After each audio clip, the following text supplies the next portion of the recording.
वालेकुम। आज मैं माश की दाल बना रही हूँ। इसके लिए मैंने 2 कप माश की दाल ली और उसे 1 घंटे के लिए भिगो दिया। दूसरी तरफ मैंने 4 गिलास पानी ऐड किया।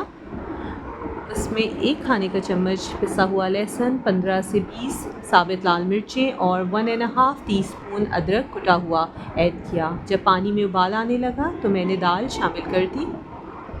उसके बाद मैंने बिल्कुल थोड़ी सी चिकन क्यूब ऐड की और 3 से 4 हरी मिर्चें बारीक काट के ऐड कर दी।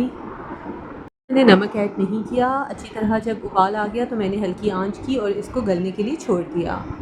आधे घंटे बाद मेरी दाल गल चुकी थी। इसमें 1½ टीस्पून ऑफ सॉल्ट ऐड किया और इसको फिर से हल्की आंच पे ढक दिया। उस वक्त तक मैंने भगार का सामान ऐड किया।